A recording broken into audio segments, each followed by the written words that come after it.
الحمد لله وكفى والسلام على عباد الذين اصطفى. أما بعد، عن سهل بن سعد رضي الله تعالى عنه أن رسول الله صلى الله عليه وسلم قال. سهل بن سعد رضی اللہ تعالی عنہ سے روایت ہے کہ اللہ کے رسول نے بیان فرمایا: لا يزال الناس بخير ما عجل الفطر.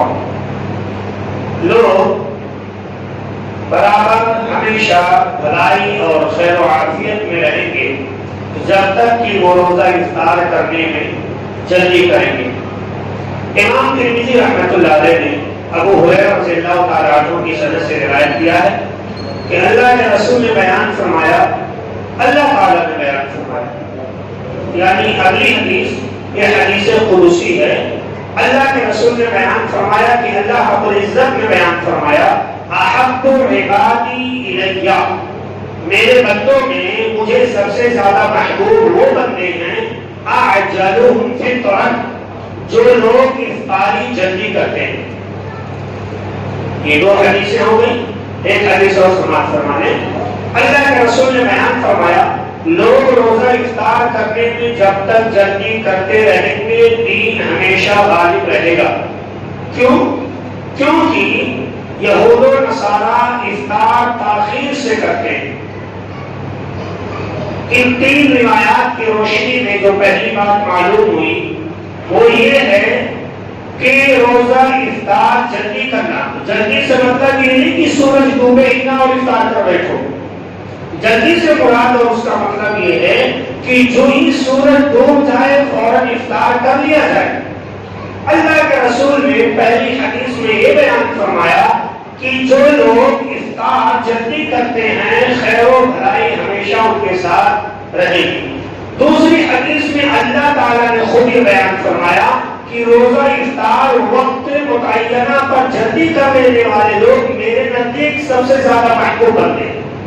تیسری روایت میں یہ ہے کہ یہود و نصارہ افطاری تاخیر سے کرتے ہیں، لہذا ان کی مخالفت کرتے ہوئے تم لوگ افطاری کو جلدی کرو، وقت ہوتے ہی افطاری کر لیا کرو. سامعین حضرات، یہ جو تینوں روایات میں نے آپ کے سامنے پیش کی ہیں، تینوں روایات کے صحیح ہونے میں کسی بھی مسلک کا کوئی اختلاف ہی نہیں ہے.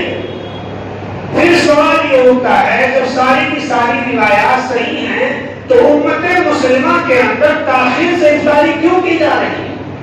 5-5 منٹ کا وقفہ کیوں کیا جا رہا ہے؟ کیا سورج کے ڈوبنے پر یقین نہیں ہو رہا ہے؟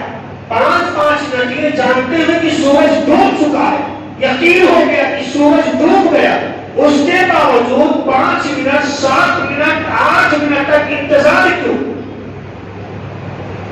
اللہ کے رسول یہ کہہ رہے ہیں کہ یہود و نصارہ تاخیر سے افطاری کرتے ہیں. اب آپ بھی بتائیں، آپ بھی اپنی اداؤں پہ ذرا غور کریں. ہم عرض کریں گے تو شکایت ہوگی.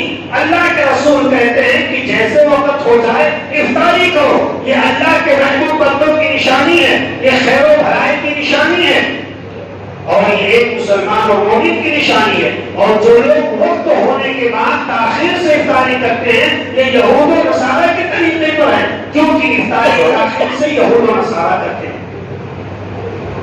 میں آپ کے سامنے 2 عالم دین کا قول رکھتا ہوں، بات انشاءاللہ اظہر من الشمس ہو جائے گی.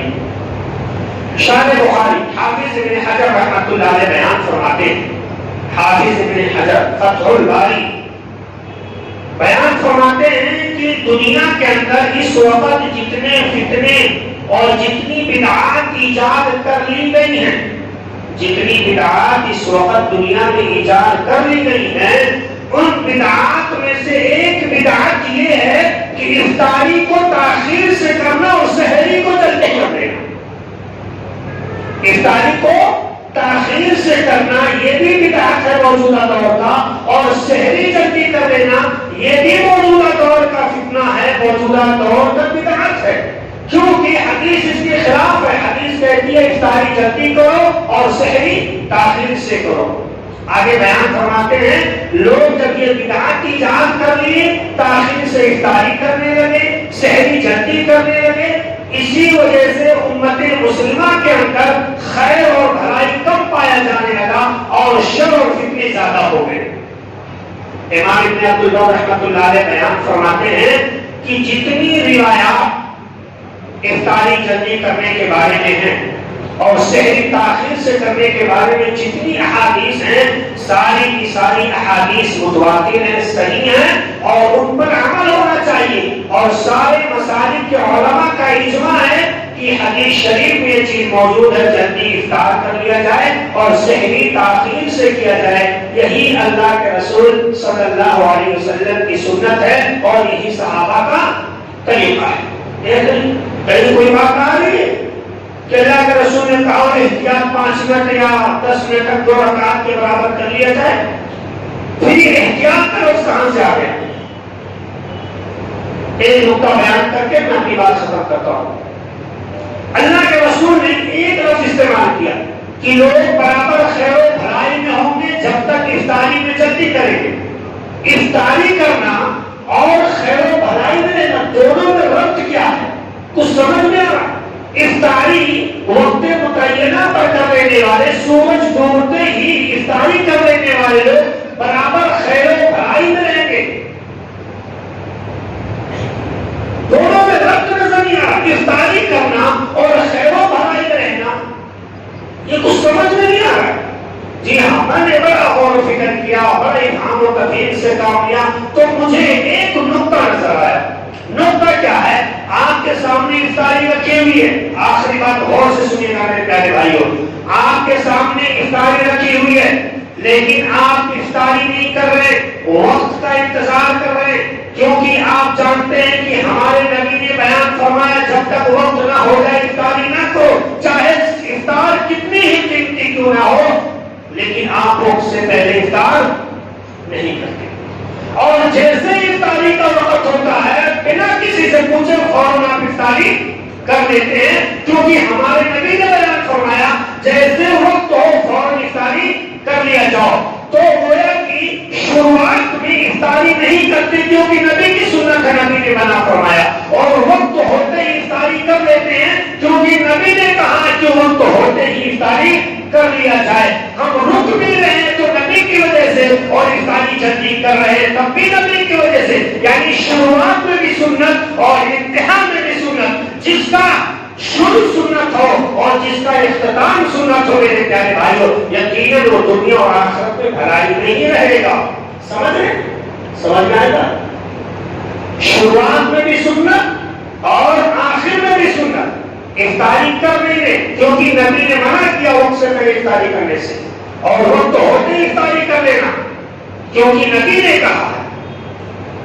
تو دونوں جگہوں پر، شروع میں بھی اور افطاری کرنے میں بھی، دونوں جگہوں پر ایک مسلمان سنت کو لازم پکڑتا ہے، اور سنت کو جو لازم پکڑتا ہے قرآن کریم نے اسی کو کہا فقط فاز فوزا عظیما، ایسے ہی لوگ کامیاب ہیں، ایسے ہی لوگ بھلائی اور خیر میں ہیں میرے پیارے بھائیوں۔ اور جو لوگ اس سنت سے محروم ہیں وہ لوگ خیر و بھلائی سے محروم ہیں۔ اللہ رب العالمین سے دعا کرتے ہیں مولا کریم ہم تمام مسلمانوں کو پیارے رسول کی سنتوں کو سمجھنے کی توفیق عطا فرما اور سنتوں کے مطابق زندگی گزارنے کی توفیق عطا فرما، آمین۔ وما علینا الا البلاغ المبین۔ والسلام علیکم ورحمۃ اللہ وبرکاتہ۔